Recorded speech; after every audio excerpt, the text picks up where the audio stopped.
আসসালামু আলাইকুম বন্ধুরা, কেমন আছেন আপনারা? আশা করি সবাই ভালো আছেন। আলহামদুলিল্লাহ আমি ভালো আছি। আবার একটি নতুন ভিডিও নিয়ে আপনাদের সঙ্গে চলে এসেছি মিজানুর রহমান আজারির ওয়াজ। আপনারা যারা যারা মিজানুর রহমান আজারির ওয়াজ শুনতে ভালোবাসেন তারা ফুল ভিডিওটি দেখতে থাকেন, আশা করি ভালো লাগবে। এই 6টি বৈশিষ্ট্য এবং এই 6টি গুণ যাদের মধ্যে থাকবে, আল্লাহ রাব্বুল আলামিন তাদের জন্য ওয়াদা করেছেন যে এই লোকগুলোকে আল্লাহ তাআলা মাগফিরাত এবং ক্ষমার ঘোষণা দিবেন। তাদের জন্য আল্লাহর তরফ থেকে কি থাকবে? তাদের প্রতিদান থাকবে, আল্লাহর কাছ থেকে তারা ক্ষমা পাবে, মাগফিরাত লাভ করবে, তাদের জীবনের ভুল ত্রুটি আল্লাহ তাআলা মাফ করে দিবেন। আর তাদেরকে আল্লাহ রাব্বুল আলামিন ইমানদারের সবচেয়ে বড় কাঙ্ক্ষিত টার্গেট এবং লক্ষ্য জান্নাত দান করবেন ইনশাআল্লাহ। কোন সেই 6টি গুণ, যে গুণ একজন মুত্তাকি মানুষের মধ্যে অবশ্যই থাকতে হবে, এবং এই গুণগুলো আমাদেরকে কিয়ামতের ভয়াবহতম দিনে আল্লাহর কাছ থেকে মাগফিরাত এনে দিবে এবং জান্নাত নিশ্চিত করে দিবে। জানা দরকার আছে না নাই? আসুন আমরা সেই 6টি গুণের সাথে পরিচিত হই। যদিও মুত্তাকিদের প্রায় 40টিরও বেশি গুণের কথা কোরআনে আল্লাহ তাআলা আলোকপাত করেছেন। নবী করিম সাল্লাল্লাহু আলাইহি সাল্লামের বহু হাদিসে মুত্তাকিদের বহু গুণের কথা আলোকপাত হয়েছে। সেগুলো নিয়ে একটি দীর্ঘ আলোচনায় আমরা চেষ্টা করেছি মুত্তাকিদের কোরআন হাদিসে যতগুলো গুণ বলেছে সে সবগুলোকে একত্র করার। আজকে শুধুমাত্র আমরা সূরা আলে ইমরানের 133 থেকে 36 আয়াতগুলোর মাধ্যমে এখান থেকে মুত্তাকিদের 6টি বিশেষ গুণের কথা উল্লেখ করব। এই গুণগুলো যদি আপনার মধ্যে থাকে তো আল্লাহর শুকর আদায় করবেন, আর যদি না থাকে এই মজলিসে বসে এইখানেই মনে মনে নিয়ত করবেন যে আল্লাহর কোরআনে একটা গুণের কথা বলা আছে অথচ আমার মধ্যে নাই, আমি কেমন মুসলমান। অতএব এই মসজিদ থেকে নিয়ত করবেন, তাহলে এই গুণটা আমাকে অর্জন করতে হবে ইনশাআল্লাহ তাআলা আমাদের সবাইকে এই গুণগুলো অর্জন করে যাওয়ার তৌফিক দান করুন।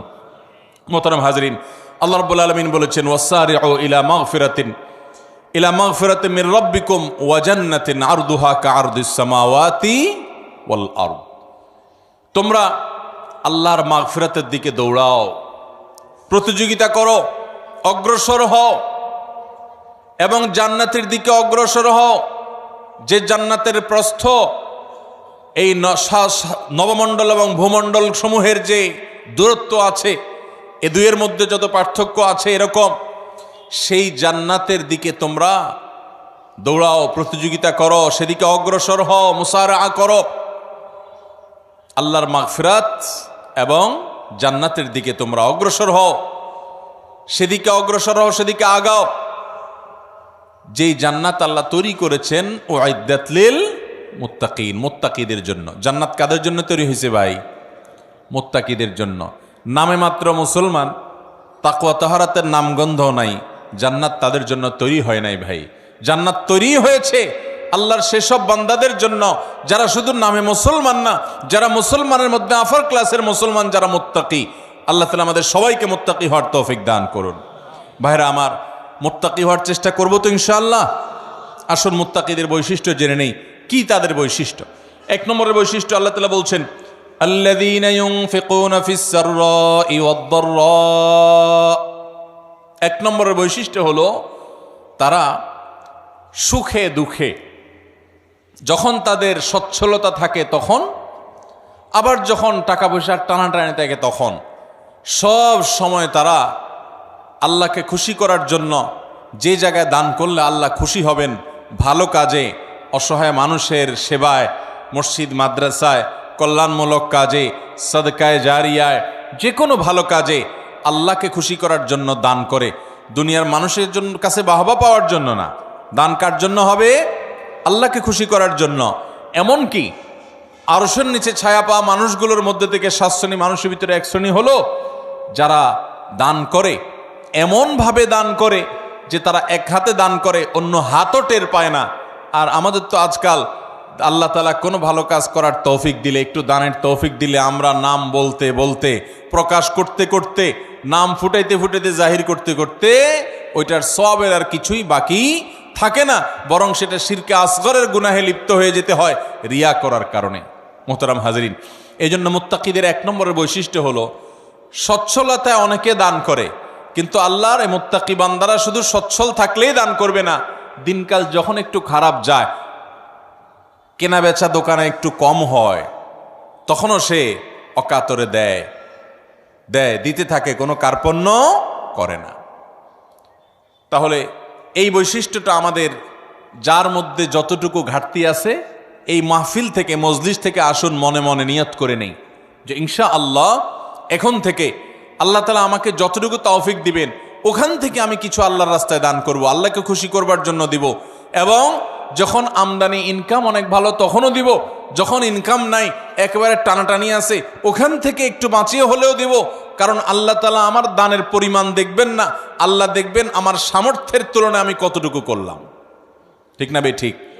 ভাইরা আমার, সাহাবা একরাম যা দান করেছেন রাদিয়াল্লাহু তাআলা আনহুম আজমাইন, তারা যা দান করেছেন, আজকের যুগে এমন বহু লোক বাংলাদেশে আছে, পৃথিবীতে অনেক দানবীর আছে যারা এত কোটি কোটি টাকা, মিলিয়ন মিলিয়ন বিলিয়ন বিলিয়ন টাকা আল্লাহর রাস্তায় দান করে, দিনের কাজে দিয়ে দেয়, মানুষের সেবায় দান করে, হয়তো ইখলাসের সাথেও দান করে। পরিমাণ এত বেশি যে সব সাহাবী মিলেও এত টাকা দান করার সুযোগ পান নাই। কথা বুঝেন নাই? সাহাবীদের যুগে এত সহায় সম্পদ তো ছিল না। তারা যা দান করেছেন যদি পরিমাণ একত্র করেন, তাহলে আজকের যুগে এমন বহু পয়সাওয়ালা আছেন যে এক একটা মসজিদ মাদ্রাসার পিছনে 20-50-100 কোটি আরো অনেক বেশি খরচ করে ফেলেছেন। আছে না নাই? দেখা যাবে যে সাহাবা একরাম সবাই মিলে যা দান করছেন সেগুলোর বাজার মূল্য বের করলে এরকম একজনের দানের সমানও হবে না। এই হলো পরিমাণের অবস্থা। এবার আসেন দেখি ফজিলত এবং মর্যাদার অবস্থা। নবী করিম সাল্লাল্লাহু আলাইহি সাল্লাম বলেছেন সাহাবীদের সম্পর্কে, তোমাদের কেউ যদি উহুদের পাহাড় সমপরিমাণ স্বর্ণ আল্লাহর রাস্তায় দান করে, তো আল্লাহর নবী সাল্লাল্লাহু আলাইহি সাল্লামের সাহাবীদের কেউ সামান্য 1 মুদ পরিমাণ অথবা তার চাইতেও কম পরিমাণ আল্লাহর রাস্তায় কিছু দান করলে সেটার যে পরিমাণ সওয়াব হবে, তোমাদের উহুদ পাহাড় সম পরিমাণ স্বর্ণের দানের সওয়াব ততটুকু হবে না। কিসের কারণে ভাই? তাদের দানের ভিতরে যে ইখলাস ছিল, তাদের জানের ভিতরে যে নিষ্ঠা ছিল, নিয়তের ভিতরে যতটা নির্ভেজাল ছিল, আমাদের দান আজ এতটা নির্ভেজাল। তাদের উপার্জন যত হালাল ছিল, তাদের ভেতরকার নিয়ত যত খালেস ছিল, আমাদেরটা ততটা না। এই জন্য ভাইরা, মুত্তাকি মানুষ হিসাবে আমরা সুখে দুঃখে সর্বাবস্থা দান করব। শুধু দান করলে হবে না, আল্লাহকে খুশি করার জন্য দান করব। আর্থিক ইবাদত পয়সা করে দান করলে এই ইবাদতটার মধ্যে ভেজাল বেশি ঢুকে। এই ইবাদতটার মধ্যে ভেজাল কেন ঢুকে? ভেজাল কারণ নিজের ভেতর থেকে নফস বলে, প্রবৃত্তি বলে, মন বলে, এতগুলো টাকা দিয়ে দিলাম, একটা বারের জন্য যদি আমার নামটা ঘোষণা না দেয় কেমন হয়? আমরা একটু বলতে পছন্দ করি, জাহির করতে পছন্দ করি। কিছু মানুষকে শুনাইতে পারলে নিজের কাছে একটু ভালো লাগে যে হ্যাঁ, তারা জানবে আমি দান করছি। এই রোগটা আমাদের মধ্যে আছে না নাই? ভাইরা আমার, এটা কোনো ভালো গুণ না। হ্যাঁ, কোনো ব্যক্তি যদি প্রকাশ্যে দান করে, মজলিসে দাঁড়াইয়া 50,000 1 লাখ টাকা কোনো ভালো কাজে দিবে নিয়ত করেন, তার উদ্দেশ্য থাকে যে আমার এটা শুনে আমার বন্ধু বান্ধব অনেকে আছেন তারাও অগ্রসর হবে, তাহলে সেটা ভালো। মানুষকে উৎসাহিত করার উদ্দেশ্যে করছি, আমি দানবীর, এটা জানানোর দরকার নেই, এই উদ্দেশ্যে করলে ভালো। কিন্তু ভাইরা আমার, কিছু দান থাকতে হবে যেই দানগুলো আমি জানি, আমার রব জানেন, আমার স্ত্রীও জানেন না, আমার বন্ধু বান্ধবও জানেন না, মা বাপও জানেন না, ছেলে মেয়েরাও জানে না। এরকম কিছু দান রাখার চেষ্টা করতে হবে ইনশাআল্লাহ। আপনি গোপনে গোপনে একজন গরিবকে নিয়মিত টাকা পয়সা দিয়ে যান, একটা গরিব ফ্যামিলিতে নিয়মিত কিছু চাল কিনে দেন, নিয়মিত কিছু ভালো কাজ করেন, একটা মাদ্রাসায় কিছু টাকা নিয়মিত দেন। আপনি জানেন আর আপনার মালিক জানে, পরিবারের কাউকে জানেন না, বলান না। এরকম কিছু নিরালা, এরকম কিছু নিবৃতে দান করার চেষ্টা করব তো ইনশাআল্লাহ। আজকাল ফেসবুকের যুগ, ইউটিউবের যুগ, সোশ্যাল মিডিয়ার যুগ। 2-4-10 টাকা দান করার পর ওইটা জাহির করতে করতে, পোস্ট করতে করতে, ওইটার জন্য লাইক কমেন্টের ধান্দা করতে করতে আমরা আমাদের আমলগুলোকে বরবাদ করে ফেলি। ঠিক না ঠিক ভাই? অতএব সুখের সময় দান তো অনেকেই করে, দুঃখে কষ্টের সময়, টানাটানের সময় আমরা দান করব তো ইনশাআল্লাহ। যতটুকু আছে ওখান থেকে কষ্ট করে দান করব। অনেক সময় কষ্টের সময়ের 10 টাকা সচ্ছল সময়ের 10,000 টাকা চাইতে বেশি উত্তম হতে পারে। আল্লাহ দেখবেন যে আপনার আছেই 100 টাকা, সেখান থেকে আপনি 10 টাকা দিয়ে দিয়েছেন, আরেকজনের লক্ষ লক্ষ টাকা আছে, সেখান থেকে 10,000 দিছে। অতএব তার চাইতে আপনার ত্যাগের পরিমাণ বেশি। অতএব সর্বাবস্থা দান করবো তো ইনশাআল্লাহ। ইমানদার এবং মুত্তাকি যাদের জন্য জান্নাত তৈরি করা হয়েছে তাদের দ্বিতীয় বৈশিষ্ট্য হলো ওয়াল কাযিমিনাল গাইজ, যারা তাদের ক্রোধ, গোস্বা এবং রাগকে সংবরণ করে। বহু মানুষ আছে ভাইরা আমাদের সমাজে, রাগ উঠলে আর মাথা ঠিক থাকে না, আছে না নাই? বরং বেশিরভাগ মানুষই আমরা এই রোগের রোগী। কি বলেন? রাগ উঠলে মাথা ঠিক থাকে না। জান্নাত যাদের হবে, যারা জান্নাতের মালিক হবে, যারা আল্লাহর পক্ষ থেকে মাগফিরাতকে পুরস্কার হিসাবে পাবে, ক্ষমা লাভের তৌফিক হবে যাদের, এই মানুষগুলোর দ্বিতীয় বৈশিষ্ট্য, মুত্তাকিদের বৈশিষ্ট্য আল্লাহ বলেছেন ওয়াল কাযিমিনাল গাইজ, তারা রাগ ক্রোধকে কি করবে? নিয়ন্ত্রণ করবে, সংবরণ করবে, আটকে ধরে রাখবে। একটা জায়গায় মারাত্মক মেজাজ গরম হয়েছে কারোর উল্টাপাল্টা কথার কারণে, এমন রাগ উঠছে, এখন মনে চাচ্ছে যে ধরে কয়েকটা লাগাই দেই, উথাম থাম মারি, দু চারটা মুখ খারাপ করে বলে ফেলি, একটু ভাঙচুর করি, চিল্লাচিল্লি করি, করার সুযোগও আছে। কিন্তু ওই যে জান্নাত পাওয়ার আশায়, আল্লাহর কাছে প্রিয় বান্দা হওয়ার আশায়, আল্লাহর কাছ থেকে কিয়ামতের ময়দানে ক্ষমা লাভের আশায় সে নিজের রাগটাকে নিয়ন্ত্রণ করে, সংবরণ করে, হজম করে ঢোক গিলে ফেলেছে। রাগটা প্রকাশ করে নাই, বহুত কষ্টে মুখটা লাল হয়ে গেছে, কিন্তু মুখ দিয়ে কিছু বাইর হয় নাই, হাত দিয়ে কিছু করে নাই, জায়গা থেকে সরে গেছে, ওই স্থান ত্যাগ করে গেছে, নিজেকে নিয়ন্ত্রণ করার চেষ্টা করছে। আল্লাহর এই বান্দারা অনেক শ্রেষ্ঠ বান্দা, অনেক প্রিয় বান্দা। এই গুণটা আমাদের আনার জন্য যুদ্ধ করতে হবে, নিজের সঙ্গে সংগ্রাম করতে হবে। ঘরে ঘরে আজ অশান্তি, সমাজে সমাজে আজ অশান্তি, পরিবারে পরিবারে আজ অশান্তি। এই দোষটার কারণে, এই ত্রুটির কারণে। স্বামীর কথা স্ত্রী সহ্য করে না, স্ত্রীর কথা স্বামী সহ্য করে না, বাপমার কথা ছেলে মেয়ের সহ্য হয় না, ছেলে মেয়ের কথা বাপমার সহ্য হয় না, ভাইয়ের কথা ভাইয়ের সহ্য হয় না, কাস্টমারের কথা দোকান মালিকের সহ্য হয় না, মালিকের কথা শ্রমিকের সহ্য হয় না, একজনেরটা আরেকজনের সহ্য হয় না, আর লেগে যায় গন্ডগোল। দুনিয়াতেও ক্ষতিগ্রস্ত হয়, লজ্জিত হয়, লাঞ্ছিত হয়, ছোট হয়, আখিরাতেও তার ধ্বংস হয়ে যায়। ঠিক না বে ঠিক?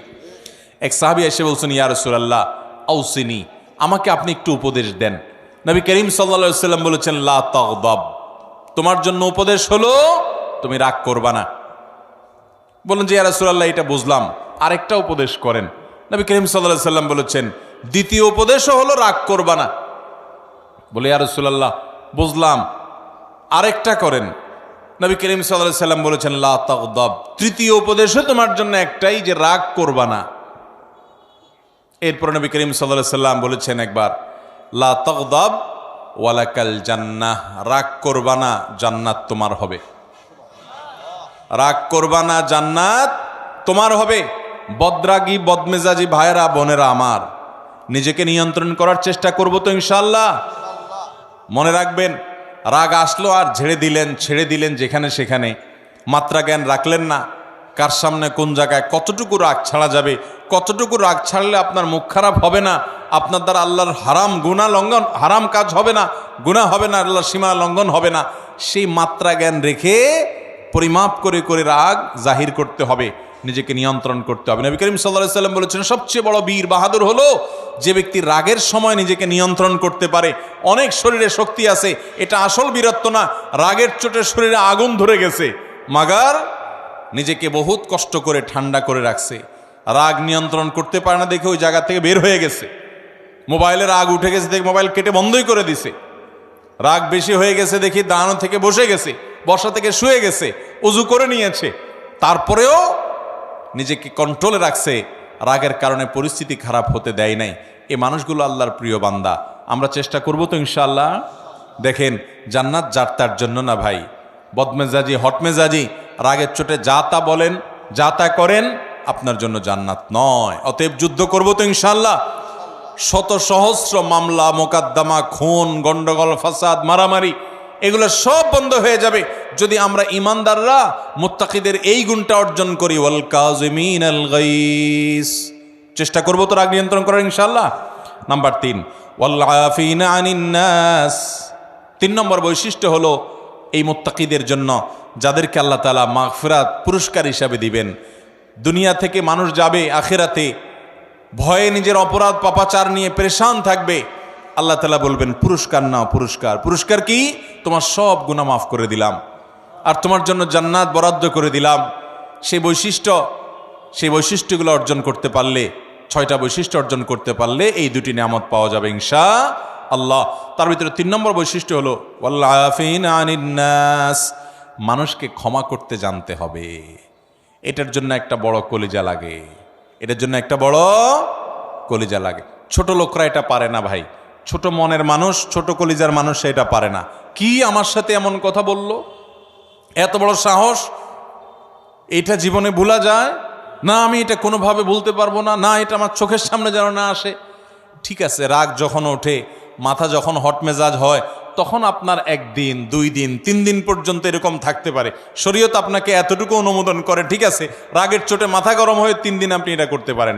মাগার 3 দিনের জায়গায় 3 মাস হয়ে যাবে, 3 বছর হয়ে যাবে, আপনার রাগ একটু নিয়ন্ত্রণ হবে না, আপনি একটুও ক্ষমা করতে জানবেন না, তাহলে আপনি কোন মুখে আরশে আজিমের মালিকের কাছে কিয়ামতের দিন ক্ষমার আশা করেন?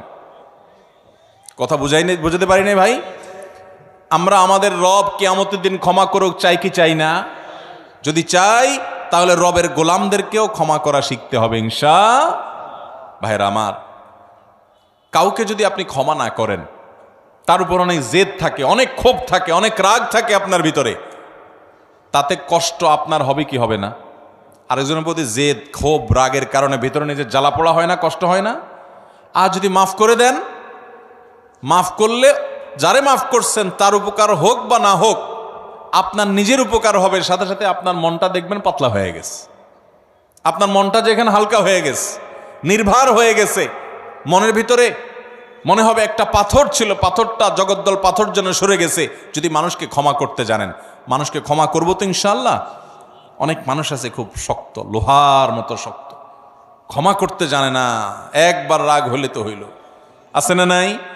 এগুলো কোনো ভালো মানুষের, ভালো মুসলমানের, ভালো ব্যক্তির এবং মুত্তাকির বৈশিষ্ট্য হতে পারে। আমরা মানুষকে ক্ষমা করব। এখন কথা হলো, আমি ক্ষমা করলে ও বারবার উল্টাপাল্টা করে, ওর ক্ষতি করে। ভাইরা আমার, ও যদি নিজের ক্ষতি করে সে ক্ষতিগ্রস্ত হবে, কিন্তু আমি তো ক্ষমা করে আল্লাহর কাছ থেকে পুরস্কার পাবো। অতএব আমার লাভ নাই, আমি তো আমার নিজের লাভ বুঝবো। পাগলেও নিজের লাভ বুঝে, কিন্তু আমরা নিজেরটা অনেক সময় লাভ বুঝি না। নিজের লস করে হলেও আরেকজনের উপকার করার চেষ্টা করি। আরে ভাই, তার সংশোধন যদি না হয়, আমার অধীনস্থ হলে তাকে আমি শাসন করব, জোর করব, জবরদস্তি করব, রাগ করব, নিয়ন্ত্রিত রাগ, যে রাগের ভিতরে কটু কথা থাকবে না, বিশ্রী কথা থাকবে না, গালমন্দ থাকবে না, জুলুম থাকবে না, সেরকম রাগ করব অধীনস্থ হলে। কিন্তু সেটাও নিয়ন্ত্রিত রাগ হতে হবে। আর মনে রাখতে হবে, ক্ষমা করতে জানলে আল্লাহ ক্ষমা করবেন ইনশাআল্লাহ। কোন এক সালাফ, তার অধীনস্থ বারবার একই ভুল করে, তো এতবার একই ভুল করার কারণে উনি রাগ হয়ে বলছেন, তোমাকে কতবার আর ক্ষমা করবো এই একটা ভুলের কারণে? তখন সে কানে কানে ওনাকে বলছেন, কিয়ামতের ময়দানে আল্লাহর কাছে দুনিয়াতে একই পাপ যতবার করার পরও মাপের আশা রাখেন, আমাকে ততবার করলেই হবে। আল্লাহ তাআলা আমাদেরকে মানুষকে ক্ষমা করার মতো উদার মন মানসিকতা লালন করার তৌফিক দান করুন। তাহলে মুত্তাকিদের 3 নম্বর বৈশিষ্ট্য হলো ওয়াল আফিনা আনিন নাস, যারা মানুষকে ক্ষমা করে। 4 নম্বর হলো আল্লাহু ইউহিব্বুল মুহসিনিন, আল্লাহ তাআলা ইহসানকারীদেরকে ভালোবাসেন। অর্থাৎ এটাও মুত্তাকিদের একটা বৈশিষ্ট্য হবে যে তারা ইহসান করবে। ইহসান মানে যে কোনো ভালো কাজ করবে, আল্লাহর বান্দাদের প্রতি অনুগ্রহ করবে, পরোপকারী হবে, মানুষের উপকার করবে। ভাইরা আমার, ডক্টর খন্দকার আব্দুল্লাহ জাহাঙ্গীর রাহিমাহুল্লাহ এদেশে ক্ষণজন্মা একজন আলেমে দ্বীন ছিলেন, ইসলাম বিশ্ববিদ্যালয় কুষ্টিয়ার হাদিসের প্রফেসর ছিলেন, বহু গ্রন্থ এর রচয়িতা ছিলেন। স্যার রাহিমাহুল্লাহ বলেছেন যে আল্লাহ তাআলা আমাকে কোরআন হাদিসের যতটুকু ইলম দিয়েছেন, দেশে বিদেশে বিভিন্ন ইউনিভার্সিটিতে মাদ্রাসায় দীর্ঘকাল পড়াশোনা করে, শিক্ষকতা করে, ইউনিভার্সিটিতে হাদিস পড়ায় যতটুকু আমি কোরআন হাদিস এবং ইসলামের বই পুস্তক পড়ে ইলম অর্জন করেছি, আমি বুঝেছি গোটা ইসলামের জিস্ট 2টা কথা। তার একটা হলো আল্লাহর প্রতি ঈমান আনার পর এবং আল্লাহর মৌলিক মোটা ফরজ বিধানগুলো মানার পর আল্লাহর জমিনে যে আমলটাতে আল্লাহ সবচেয়ে বেশি খুশি হন, সেটা হলো কোনো মানুষ যখন কোনো মানুষের উপকার করে। আর দ্বিতীয় কথা যেটা বুঝলাম কোরআন হাদিস থেকে, সেটা হলো যে কুফরির পর, বড় বড় কবিরা গুনাহগুলোর পর আল্লাহ সবচেয়ে বেশি নাখুশ হন অসন্তুষ্ট হন বান্দা যখন আরেকজনের ক্ষতি করে, ক্ষতি করার চেষ্টা করে, পিছে লাগালাগি করে। ভাইরা, এই রোগটা, মানুষের পিছে লাগার রোগটা আমাদের মধ্যে আছে না নাই?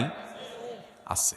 অযথা দেখবেন মহিলাদের মধ্যে এই রোগ আছে, দোকানদারদের মধ্যে এই রোগ আছে, রাজনীতিবিদদের মধ্যে এই রোগ আছে, হুজুরদের মধ্যে এই রোগ আছে, সাধারণ মানুষের মধ্যে এই রোগ আছে যে পিছে লাগ, এর গোষ্ঠী উদ্ধার কর। আছে না নাই?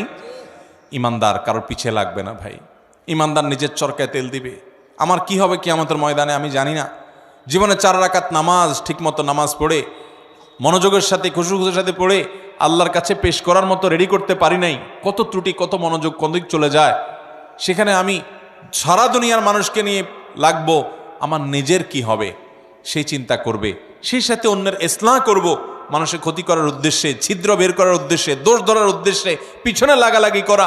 ধর্মের নামে, ইসলামের নামে আমরা অনেক সময় এক গ্রুপ আরেক গ্রুপের বিরুদ্ধে লাগি কি লাগি না ভাইরা, ফেসবুকে, সোশ্যাল মিডিয়াতে, অনলাইনে, অফলাইনে। তো ইমানদার এটা করবে না। ইমানদার পরোপকারী হবে, মানুষের কল্যাণকামী হবে, ইহসান করবে এবং যে কোনো ভালো কাজ পাইলেই সেটা করার চেষ্টা করবে। আল্লাহু ইউহিব্বুল মুহসিনিন।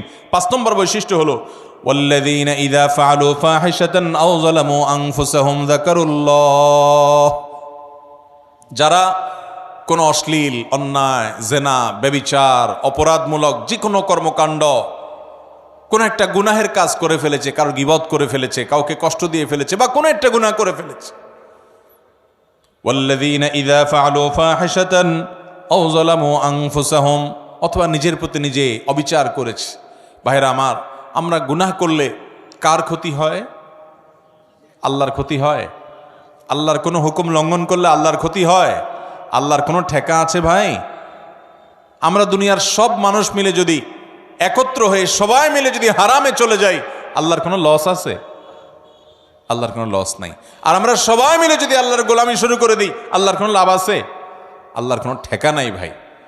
তো এই জন্য নিজে অপরাধ করে, পাপ করে যে নিজের প্রতি অবিচার করি, আও যালামু আনফুসাহুম, নিজের প্রতি যদি নিজে অবিচার করেন, অশ্লীল কাজে লিপ্ত হন, এরকম কোনো কাজ করার পর যাকারুল্লাহ, আল্লাহর কথা স্মরণ হয়, রে আমার সৃষ্টিকর্তা আল্লাহ তো দেখছেন, তার কাছে তো জবাবদিহি করতে হবে, এটা মনে হওয়ার সঙ্গে সঙ্গে ফাস্তাগফারু লিযুনুবিহিম, সাথে সাথে ওই অপরাধের জন্য আল্লাহর কাছে মাপ চায়। ওমাইয়া ফিরুদ্দুনুবা ইল্লাল্লাহ, আর সে জানে আল্লাহ ছাড়া কেউ মাফ করতে পারবে না এই অপরাধ থেকে। এই জন্য সে আল্লাহর কাছে ওইভাবে কায় মনোবাক্যে মাপ চায়।